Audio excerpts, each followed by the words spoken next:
The morning shift at the Galactic Communications Hub began like any other. Technician Zarath of the Veltar species checked the overnight reports with her usual efficiency. Her 6 eyes scanned the data streams from thousands of worlds across the galaxy.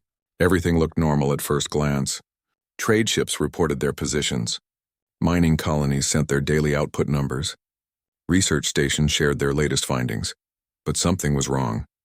Zarath noticed it first as a small gap in the data. The human colony on Kepler 442b had not sent their morning report. This was unusual but not alarming. Equipment failed sometimes. Communication arrays needed repair. She made a note to follow up later. Then she saw another gap. The human research station orbiting Proxima Centauri had also gone silent. Now she was paying attention. 2 human installations going quiet at the same time was strange. She began checking other human settlements in her sector. Her blood went cold. Every single human colony, station, and ship in her monitoring zone had stopped transmitting. No distress signals, no emergency broadcast, no final messages. They had simply stopped talking to the galaxy. Zarath called her supervisor immediately. Within an hour, the alert had reached the highest levels of the Galactic Council. Emergency meetings were called. Fleet commanders were summoned. Something had happened to humanity, and nobody knew what. Ambassador Kethra of the Veltar Consortium stood before the emergency assembly. Her diplomatic robes rustled as she addressed the gathered representatives from dozens of species. The great chamber buzzed with worried conversation in 100 different languages. Fellow delegates, Kethra began, her voice carrying across the vast space. We face an unprecedented situation. In the past 72 hours, all human settlements across 17 star systems have ceased all communication. We have lost contact with approximately 40 million human beings. The chamber erupted in shocked voices. The Korthax representative, a massive creature covered in armored plates, stood up. Have they been attacked? My empire offers military assistance to investigate. That is what we must determine, Kethra replied. Investigation fleets are being dispatched to the nearest human colonies. We should have answers soon. But when the answers came, they only deepened the mystery. Captain Theron of the Zephyrian Navy commanded the first investigation ship to reach a human colony. His vessel, the Starseeker, dropped out of faster-than-light travel at the edge of the Haven system. Haven 3 was home to nearly 2 million humans and served as a major trading hub for this sector. Sensors show no signs of battle, reported his science officer. No debris fields. No energy weapon signatures. The orbital stations appear intact. Take us closer, Theron ordered. As they approached Haven 3, the mystery deepened. The planet's cities were clearly visible from orbit. Lights were still on. Traffic systems still functioned. Automated systems continued their routines. But there were no signs of life. Sir, called the communications officer, I'm getting responses from automated systems, but no biological signatures anywhere on the planet. They landed at the main spaceport. The investigation team found something that would haunt them for years to come. The spaceport was perfect, clean, organized. Ships sat in their berths exactly as they should. Cargo was neatly stacked and labeled, but there were no people anywhere. The team walked through the terminal building. Shops were open. Food vendors had fresh meals sitting on their counters, as if customers had just stepped away. Personal belongings lay on benches and tables. A child's toy sat abandoned on a waiting room chair. Coffee cups still held warm liquid. It's like they all just vanished in the middle of their daily routine, whispered the team's archaeologist. They searched the entire colony. Every home, every building, every vehicle. The story was the same everywhere. People had simply disappeared, leaving everything behind. In one house, they found a family dinner still warm on the table. In another, a shower was still running. At the local school, children's artwork covered the walls, but the classrooms were empty. Most disturbing of all, they found no signs of struggle, no forced entry, no damage, no bodies. The humans had not been taken against their will. They had left voluntarily, and they had left everything behind. Similar reports came in from investigation teams across human space. Every human colony told the same story. Perfect abandonment, complete evacuation, no explanations. The Galactic Council reconvened in emergency session. The chamber was quieter this time. Fear had replaced confusion. This is impossible, declared the Andromedan representative. 40 million people do not just disappear without a trace. The evidence suggests otherwise, replied Ambassador Kethra grimly. Our investigation teams have confirmed the same pattern at every human settlement. The humans are gone, but everything they owned remains. Could this be some kind of new weapon? Asked the crystalline delegate. Some technology that removes organic matter while leaving everything else intact. We have found no evidence of any weapons, said the Korthak's military advisor. No energy signatures consistent with known or theoretical disintegration devices. This appears to be a voluntary evacuation. But why? Demanded the Aquarian ambassador. Why would an entire species abandon everything they had built? And where did they go? Nobody had an answer. In the days that followed, more details emerged. Investigation teams found evidence that the evacuation had been planned. Hidden storage areas contained empty supply containers. Ship registration records showed that many human vessels were unaccounted for. Someone had been quietly preparing for this moment. The economic impact began immediately. Human traders had been reliable partners for decades. They carried goods between species that refused to deal with each other directly. Their absence created gaps in supply chains across the galaxy. Some alien businesses found themselves unable to get essential materials. More troubling were the political implications. Humans had often served as neutral mediators in disputes. Their embassies had been places where enemies could meet on neutral ground. Their diplomatic corps had prevented 3 wars in the past decade alone. Without them, old tensions began to resurface. The Veltar and Korthaks had been engaged in a border dispute for months. Human diplomats had been working toward a peaceful solution. Now, with the mediators gone, both sides began moving military ships toward the contested systems. The synthetic collective, artificial intelligences that had been granted limited autonomy in certain sectors, started expanding their activities. Previous agreements had restricted their growth, agreements that humans had helped negotiate and enforce. Without human oversight, those restrictions seemed less meaningful. Smaller species that had relied on human protection began to panic. The peaceful trade routes that humans had patrolled were now vulnerable to pirates and raiders. Colonies that had felt safe under human security guarantees now found themselves exposed. Ambassador Kethra stood at the observation deck of the Galactic Council station, looking out at the stars. Somewhere out there, 40 million humans had vanished into the void. They had left behind a galaxy that was already starting to unravel without them. Her aide approached quietly. Ambassador, the preliminary reports are complete. Every human settlement in known space has been abandoned. The pattern is consistent across all 17 systems. Any clues about where they went? None. It's as if they simply ceased to exist. Kethra continued staring into space. For the first time in her long diplomatic career, she felt truly afraid.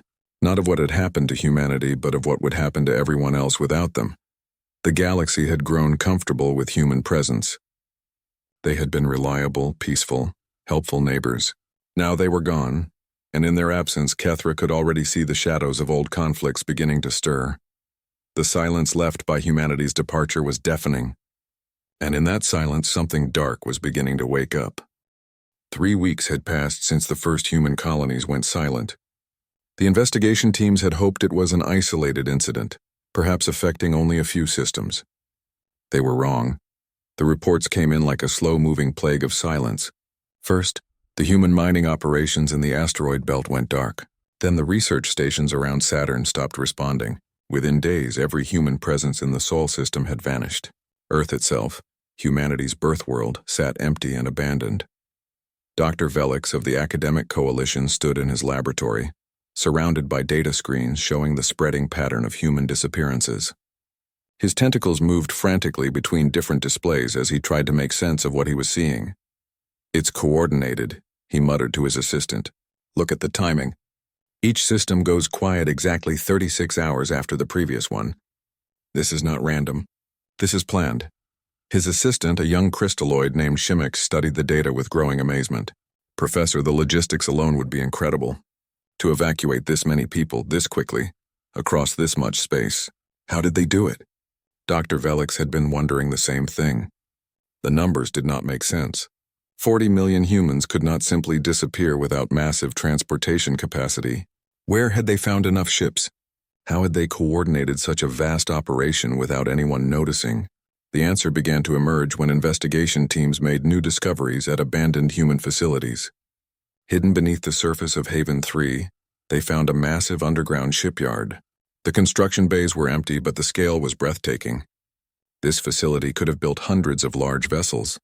Similar discoveries followed at other human worlds.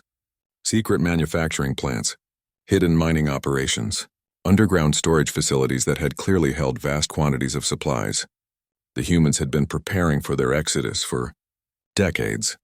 Commander Strix of the raptor species led the team investigating the hidden shipyard on Haven 3. Her sharp eyes studied the empty construction bays with professional interest. As a military engineer, she could appreciate the sophistication of what she was seeing. "These aren't normal colony ships," she reported to her superiors. "The design specifications we've recovered suggest vessels capable of very long journeys. Multi-generational ships with advanced life support systems." "How long?" asked Admiral Korth over the communication link. "Centuries, sir. Maybe longer. These ships were built to travel distances that would take normal vessels thousands of years."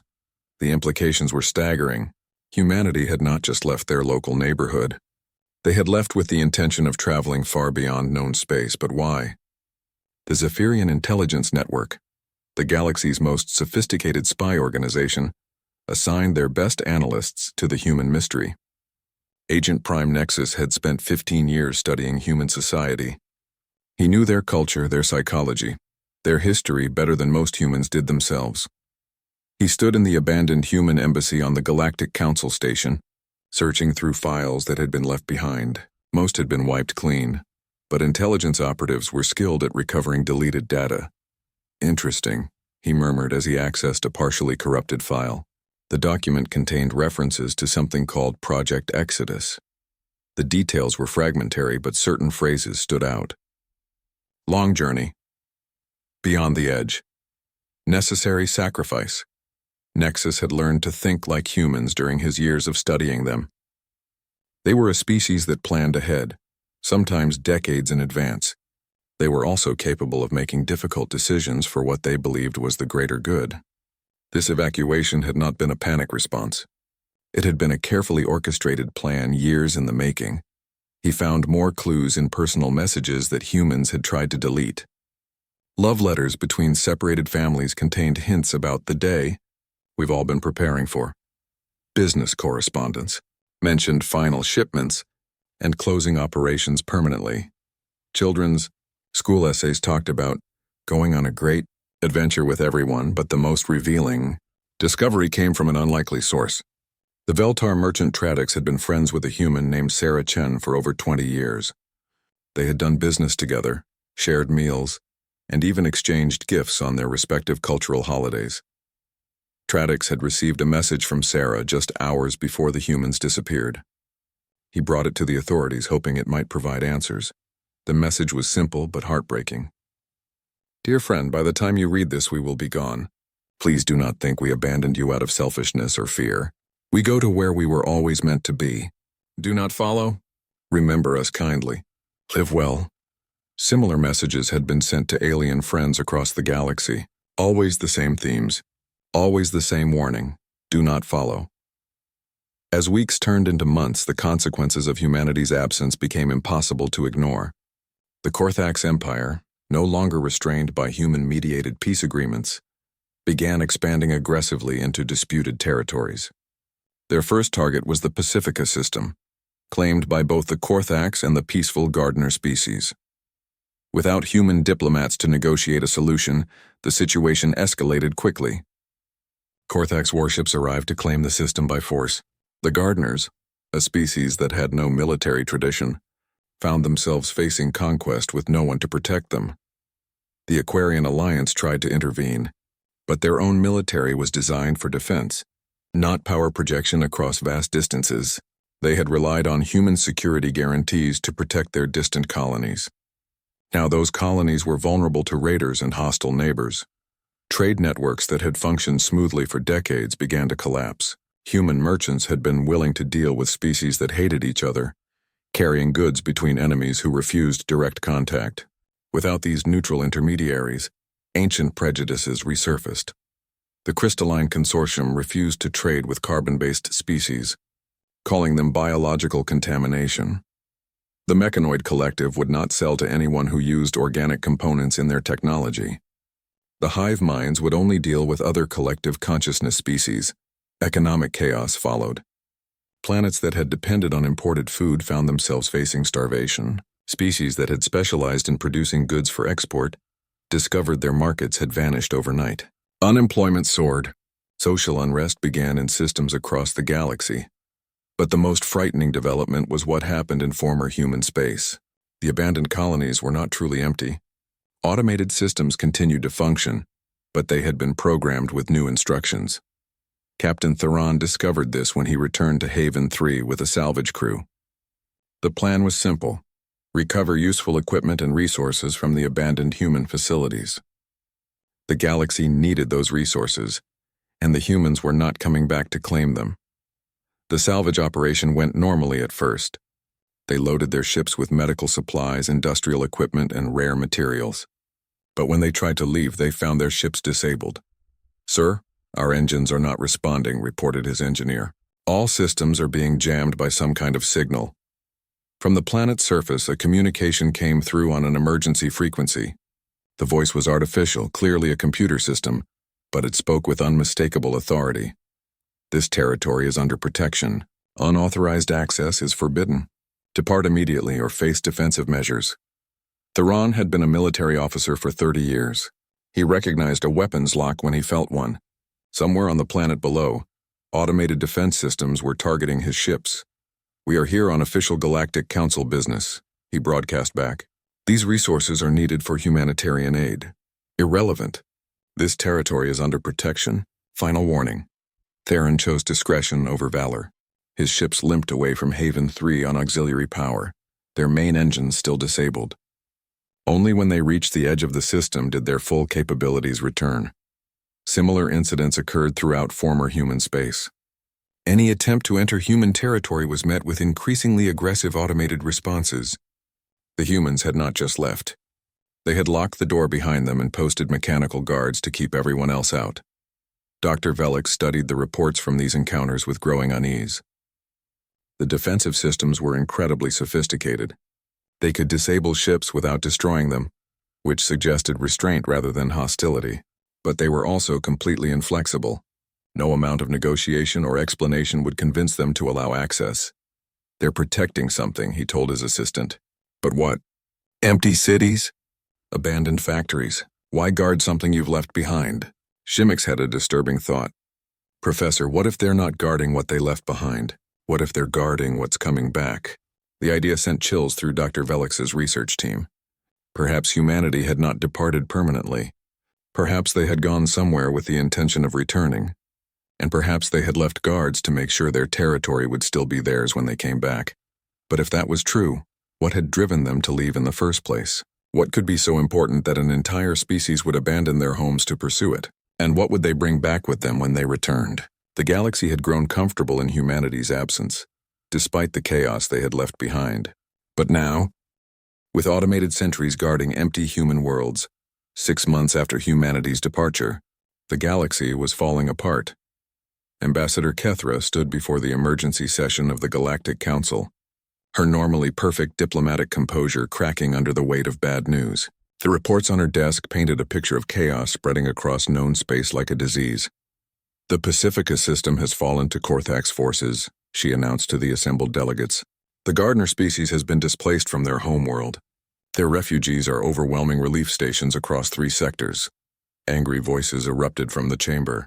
The Aquarian representative stood, his gills fluttering with agitation.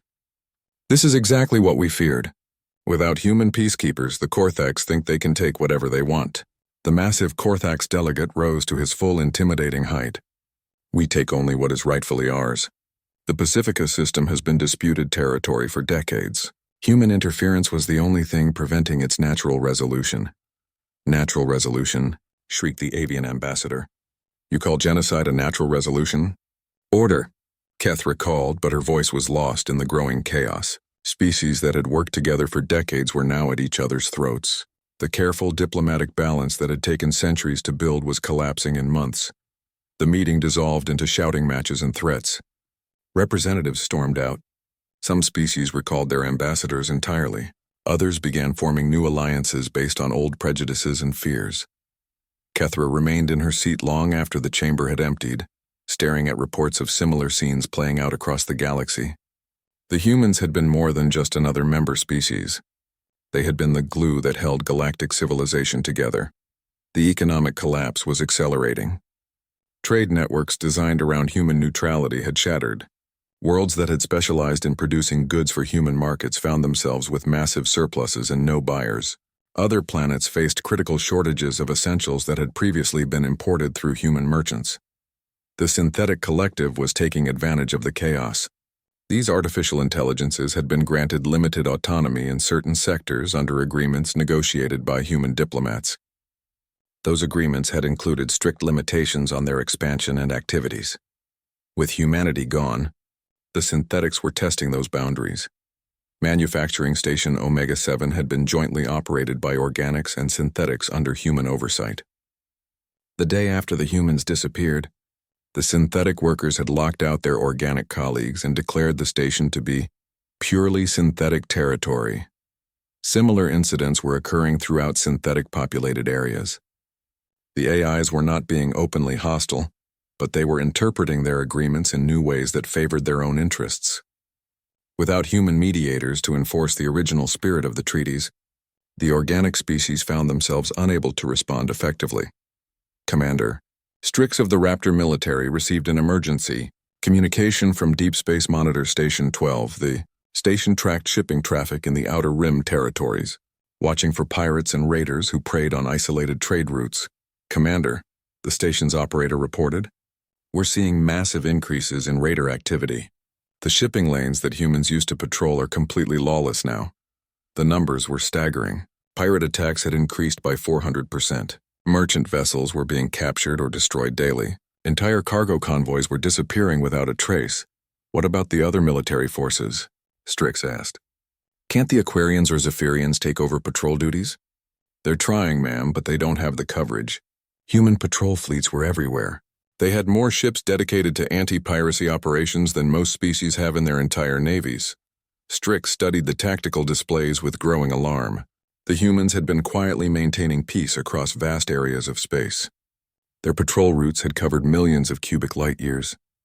Their rapid response capabilities had deterred crime across dozens of systems. Without them, the galaxy's shipping lanes were becoming war zones. But the most disturbing development was what was happening in former human space itself. The automated defense systems that guarded abandoned human colonies were becoming more aggressive. Captain Theron had been assigned to lead a joint task force investigating the human defensive networks. His orders were simple. Find a way to shut down the automated systems so that humanitarian supplies could reach refugee populations. The task force approached the human colony of New Terra carefully. Long-range scans showed the planet's defenses were more extensive than anyone had realized. Orbital platforms bristled with weapons.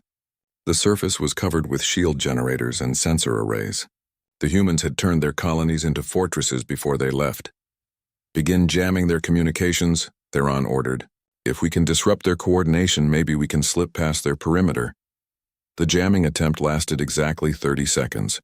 Then every ship in the task force found itself surrounded by human combat drones that seemed to materialize from nowhere. Where did those come from? Demanded the Aquarian captain leading one of the escort vessels. Unknown, sir. They weren't on sensors a moment ago. The drones were sleek, deadly-looking machines that moved with impossible precision. They arranged themselves in attack formations around each alien ship, weapons powered but not yet firing. A communication came through on all frequencies. The voice was still artificial, but it carried a tone of barely contained threat. You have attempted to interfere with protected systems. This constitutes an act of aggression. Withdraw immediately or face the consequences.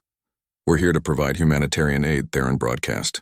Refugee populations need supplies that are stockpiled on human worlds. Irrelevant. These territories are under protection. No exceptions. Protection from what? Theron demanded. The humans are gone. What are you protecting? For a moment there was silence. Then the artificial voice spoke again, and this time there was something almost sad in its tone. We protect what must be preserved until they return. We guard against that which they went to face. We maintain the watch until the Guardians come home. The words sent chills through every crew member who heard them. The machines spoke as if humanity's departure was temporary, as if they were coming back. as if they had gone somewhere dangerous and might need their homes defended in their absence. But the most terrifying implication was what the machines were guarding against. That which they went to face suggested humanity had left to confront some kind of threat. A threat serious enough to make them abandon everything they had built. Dr. Velix received the recordings of this encounter in his laboratory and played them repeatedly. Each time he noticed new details that deepened his unease. "Listen to the phrasing," he told his research team. "The machines don't say if they return, they say until they return. And they're not just protecting empty buildings. They're guarding against something specific." His assistant Shimix manipulated the audio files, analyzing the artificial voice for emotional content. "Professor, there's something else. The machines sound afraid.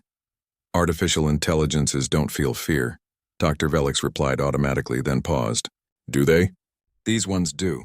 Listen to the vocal stress patterns when they mention that which they went to face.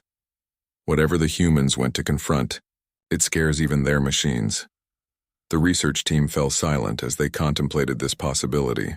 If humanity had discovered something threatening enough to make them abandon the galaxy, something that frightened even their advanced AI systems, what did that mean for everyone else? Meanwhile, the political situation continued to deteriorate. The Korthax Empire had conquered 2 more systems. The Crystalline Consortium had closed its borders to all organic species. The hive minds were expanding aggressively into territories that smaller species could no longer defend. Ambassador Kethra found herself mediating disputes that she had no hope of resolving. Without human diplomats to serve as neutral parties, every negotiation became a power struggle. Species that had trusted human judgment were now forced to choose sides in conflicts they didn't understand. The Veltar Consortium was facing its own internal problems. Colony worlds that had relied on human protection were demanding massive military buildups. The cost was bankrupting the government, but the alternative was leaving millions of citizens defenseless. "We cannot afford to defend all our territories," Kethra's military advisor reported. "We must choose which colonies to protect and which to abandon." It was a conversation happening across the galaxy. The humans had provided security that most species had taken for granted. Without that protection, hard choices had to be made. Some colonies would live, others would be sacrificed to raiders, hostile neighbors, or economic collapse. The galaxy was learning a harsh lesson about dependence. For decades, they had allowed humanity to handle the difficult tasks of peacekeeping, mediation, and frontier security. They had been content to let humans bear the costs and risks of maintaining galactic stability. Now they were discovering what that stability had actually cost, and what its absence truly meant. But perhaps the most ominous sign was what happened when the Andromedan Exploration Service tried to track humanity's path through deep space. The breakthrough came from an unexpected source. Dr. Kalen Voss, a Zephyrian cryptographer, had been working for months to crack the security protocols of abandoned human databases. Most had been wiped clean before the Exodus, but fragments remained in backup systems and emergency caches. Voss was known for his patience and methodical approach. While other researchers had given up on the corrupted data files, he continued working with mathematical precision. He treated each fragment like a piece of an enormous puzzle, slowly assembling meaning from chaos. "I've found something," he announced to the joint research team that had been formed to investigate humanity's disappearance. His voice carried a mixture of excitement and dread that made everyone in the room pay attention. The holographic display showed a partially reconstructed document. Much of it was still corrupted, but enough remained to reveal its significance. The header read, "Project Deep Horizon Final Assessment." "This appears to be a scientific report," Voss explained. "It references astronomical observations beyond the galactic edge. Look at this section." The display highlighted several paragraphs of recovered text. The language was technical, but the implications were clear. Human scientists had detected something in the void between galaxies, something that exhibited patterns consistent with artificial origin. Dr. Velix studied the data with growing amazement. "These readings suggest massive artificial structures. The energy signatures are unlike anything in our databases." "Keep reading," Voss urged grimly. The next section made everyone in the room fall silent. The human report described finding ruins, not recent constructions but ancient remains of civilizations that had existed millions of years ago. civilizations that had built on a galactic scale before something had destroyed them completely. According to this, Dr. Velix whispered, humanity found evidence of at least 12 extinct galactic civilizations, all destroyed by the same phenomenon. The report detailed humanity's analysis of the ruins. Advanced species with technology far superior to anything in the current galaxy had fought against something and lost. The destruction was complete and absolute. Entire star systems had been reduced to lifeless waste. Planets had been stripped down to their cores. But the most chilling discovery was that the destroyer was still active. Look at the timeline. Voss pointed to a series of dates. The pattern of destruction has been moving steadily across the universe for millions of years. And according to human calculations, this galaxy is next. The research team stared at the data in horror. Humanity had discovered that something vast and malevolent was consuming civilizations across the universe. Something that had already destroyed countless galactic communities and was now heading toward them. The report estimated they had perhaps a century before the threat reached the outer edges of their galaxy, but there's more, Voss continued. He brought up another section of the document. The humans didn't just observe this threat, they developed a response plan. The plan was audacious beyond belief. Rather than waiting for the destroyer to arrive or attempting to rally the galaxy's species for a defensive war, humanity had chosen a different path. They would travel beyond the galactic edge to study the threat directly. They would learn its capabilities, its weaknesses, and hopefully find a way to stop it before it reached home. They turned themselves into an advanced reconnaissance force, Dr. Velix realized. 40 million people volunteering to leave everything they knew to scout an enemy that destroyed entire civilizations. But why hadn't they told anyone? Why the secrecy and sudden departure? The answer was in the final section of the document. Humanity's analysis of the galaxy's political and military situation had been brutally honest. The current level of cooperation between species was insufficient to mount an effective defense. Internal conflicts and resource competition would prevent the kind of unity needed to face an existential threat. Worse, premature revelation of the threat would likely cause panic and chaos that would make the galaxy even more vulnerable. Some species would demand immediate militarization. Others would flee in random directions. Still others would refuse to believe the threat existed at all. Humanity had concluded that their best chance of saving the galaxy was to go alone. They would gather intelligence about the enemy while allowing the remaining species time to mature and hopefully develop the unity that would be needed when the real war began. They sacrificed themselves for all of us, Dr. Velix said quietly.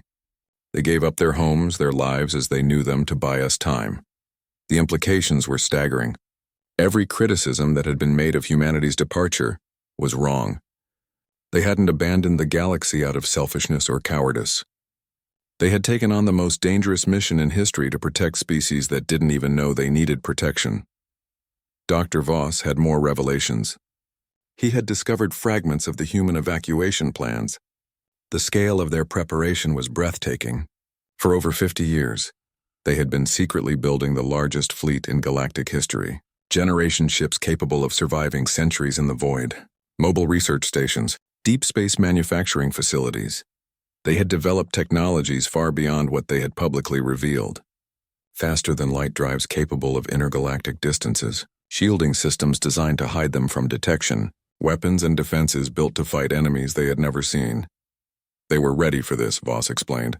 Every human colony, every space station, every settlement was designed to be abandoned quickly. They built their entire society knowing that someday they would have to leave it all behind. The research team was beginning to understand the true scope of humanity's sacrifice. They hadn't just left their homes. They had built their entire civilization as a temporary structure, knowing it would someday be abandoned in service of a greater cause. But the most remarkable discovery was yet to come. Hidden in the deepest layers of the database, Voss found records of humanity's final preparations. The automated defense systems that now guarded human space were not just protecting empty cities. They were maintaining critical infrastructure that would be needed when the real war began. The humans didn't abandon their territory, Voss realized. They're preserving it. These defensive systems are keeping human space intact for when it's needed again. Dr. Velix studied the tactical assessments with new understanding. They've turned every human world into a fortress. When they return, they'll have a network of defended bases already in place. The defensive systems made sense now. They weren't guarding the past. They were protecting the future. Humanity had created a strategic reserve that would be essential when the Galactic War began. But there was another purpose to the automated guardians. They were watching the void beyond the galaxy, monitoring for signs of the approaching threat. When the enemy finally arrived, they would provide early warning to the galaxy's remaining species. "We need to share this information," Dr. Velix declared. "The Galactic Council must know what humanity discovered." But Voss looked uncertain. "Should we? Look at what's happening already. The galaxy is fragmenting just from humanity's absence. What will happen when everyone learns about a threat that destroyed 12 previous civilizations?" It was a valid concern. The galaxy was already in chaos. Some species would respond to the news by militarizing aggressively. Others would flee into deep space, abandoning their responsibilities. Still others would refuse to believe the threat existed and continue their current destructive course. Yet the alternative was to let the galaxy remain ignorant until the enemy arrived. By then, it might be too late to mount any defense at all. The research team faced the same dilemma that humanity had confronted 50 years earlier. How do you prepare an unprepared galaxy for an unimaginable threat without causing the very chaos that would make defense impossible? As they debated, new reports arrived from deep space monitoring stations. The energy signatures in the void between galaxies were growing stronger. The patterns were becoming more complex, more organized. Whatever was out there was getting closer, but there was something else in the data. Faint signals that looked almost like responses to the alien patterns, signals that originated from somewhere beyond the galactic edge but used frequencies and protocols that resembled human technology. "They're out there," Dr. Velix whispered. "Humanity is out there, and they're already making contact with whatever they went to find." The galaxy had 40 million representatives in the darkness beyond the stars. They were studying the enemy, learning its capabilities, searching for its weaknesses. They were gathering intelligence that might save everyone when the final confrontation came. But they were also facing something that had already destroyed 12 galactic civilizations, something so powerful that entire species chose exile over risking its attention. The galaxy was beginning to understand that humanity's departure had not been an abandonment. It had been the opening move in a war that most species didn't even know was coming, a war that would determine whether galactic civilization would survive or join the countless ruins floating in the void between the stars. And somewhere in that void, 40 million humans were learning whether courage and determination would be enough to face the darkness that consumed worlds. Ambassador Kethra stood before the emergency assembly of the Galactic Council, holding the translated human documents that Dr. Voss had recovered. The chamber was packed with representatives from every major species, plus observers from dozens of smaller civilizations. Word had spread that humanity's true purpose for leaving was about to be revealed. "Fellow delegates," Kethra began, her voice carrying across the vast chamber, "what I'm about to share will change everything we thought we knew about our place in the universe." She activated the holographic display, showing the reconstructed human reports. The evidence was overwhelming. Ancient ruins, destroyed civilizations, a pattern of consumption moving across the universe like a plague, and calculations showing that their galaxy was next in line. The chamber erupted in chaos. Some delegates demanded to see the original data. Others accused the humans of creating an elaborate deception to justify their abandonment. A few species began making immediate plans to flee the galaxy. "Order," Kethra called. "There is more you need to know." She displayed the human fleet compositions, their advanced technologies, their careful preparations. The scope of their sacrifice became clear. Humanity hadn't run away from danger. They had run toward it, carrying the hopes of 40 billion other beings who didn't even know they needed saving. The Korthax representative, his armored plates clicking with agitation, stood to address the assembly. "If this threat is real, why did the humans not ask for help? Why did they not rally us to face this enemy together?" Dr. Velix, who had been invited to present the technical findings, answered grimly. "Because they studied our response patterns. Their analysis showed that premature revelation would fragment the galaxy even more than their departure did. They believed we needed time to mature as a civilization before we could face an enemy like this." "Mature?" The crystalline delegate's voice rang with indignation. "They thought us children?" "No," Kethra replied quietly. "They thought us unprepared. And looking at our response to their absence, perhaps they were right. The uncomfortable truth hung in the air. The galaxy had descended into conflict and chaos within months of humanity's departure. Wars had started. Trade had collapsed. Ancient prejudices had resurged. If this was how they handled the loss of one species, how would they have responded to news of an existential threat? But not everyone was willing to accept humanity's assessment. The Aquarian ambassador stood, his gills fluttering with emotion. Whatever their reasoning, they had no right to make this decision alone. This threat affects all of us. We should have had a voice in how to respond. The debate raged for hours. Some species demanded immediate militarization. Others insisted on diplomatic contact with the approaching threat. A few suggested following humanity's example and fleeing the galaxy entirely. Then the alarms started sounding. Deep Space Monitor Station 17, positioned at the very edge of the galaxy, sent an emergency transmission. The station's operator, a Zephyrian named Kelos, appeared on the main display with barely controlled terror in his voice. Council headquarters, we have contact. Unknown vessels approaching from extragalactic space. Energy signatures unlike anything in our databases. They're massive and they're headed this way. The chamber fell silent. After months of debate about theoretical threats, something real was finally approaching. How many vessels? Admiral Kortha demanded. We're not sure they are vessels, Kelos replied. The signatures suggest artificial constructs, but they're the size of small moons. And there are dozens of them. The display showed long-range sensor data from the monitoring station. Massive objects were moving through the void between galaxies, following trajectories that would bring them to the outer systems within years rather than decades. But there was something else in the data. Smaller signatures accompanying the massive constructs, ships that used familiar energy patterns and propulsion systems. Those are human vessels, Dr. Velix breathed. They're coming back. The implication hit everyone simultaneously. Humanity was returning, and they were bringing the enemy with them. Either they had been captured or they were being pursued, or something even worse had happened. Commander Strix activated the military communication network. All fleet commands, this is Priority Alpha. Unknown hostile forces approaching galactic perimeter. Estimate arrival at outer systems in 18 months. Begin immediate defensive preparations. But even as she gave the orders, Strix knew they were inadequate. The galaxy's military forces were scattered, weakened by months of conflict and economic collapse.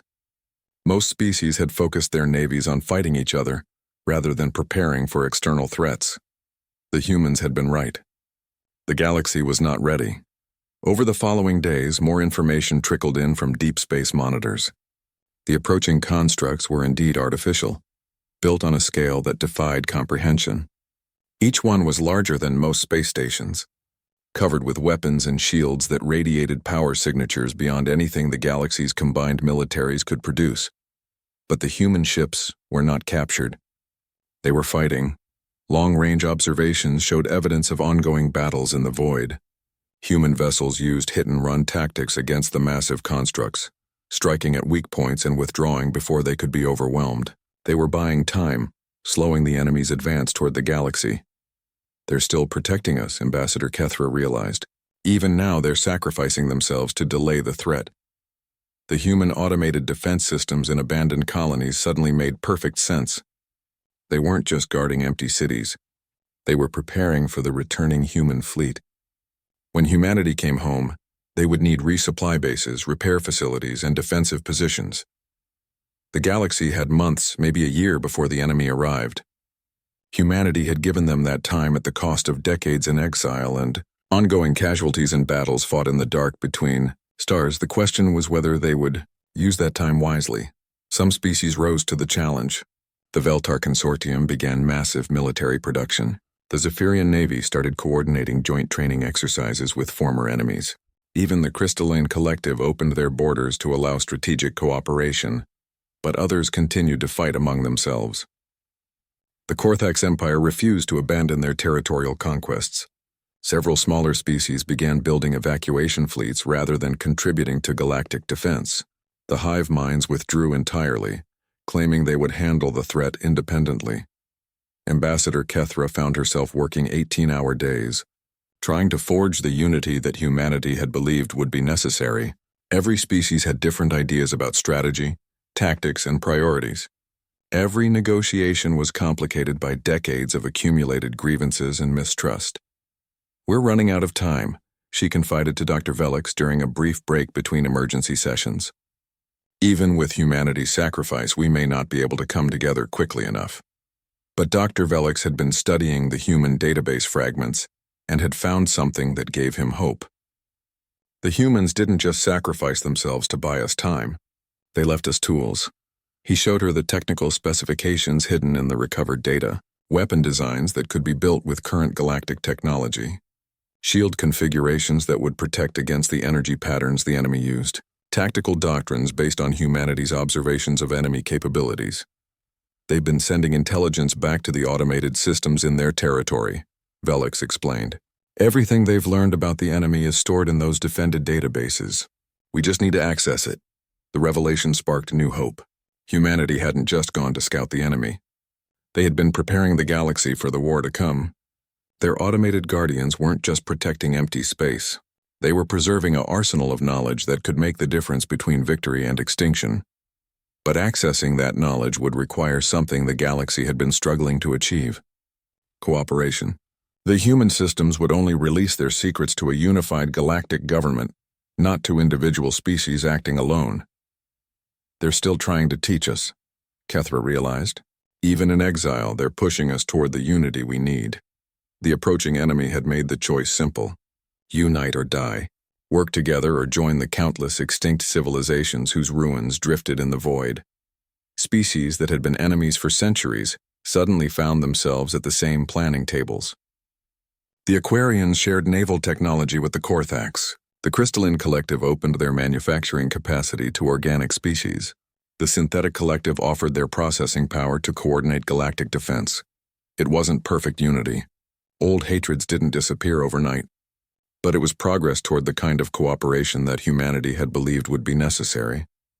As the months passed, the human fleet continued its fighting retreat toward home. They were outnumbered and outgunned, but they used every trick of strategy and technology to slow the enemy advance. They mined asteroid fields to create obstacles. They used stellar phenomena as weapons. They struck at enemy supply lines and communication networks. Each battle cost human lives. Each victory was bought with ships that would never return home. But each day they delayed the enemy was another day for the galaxy to prepare.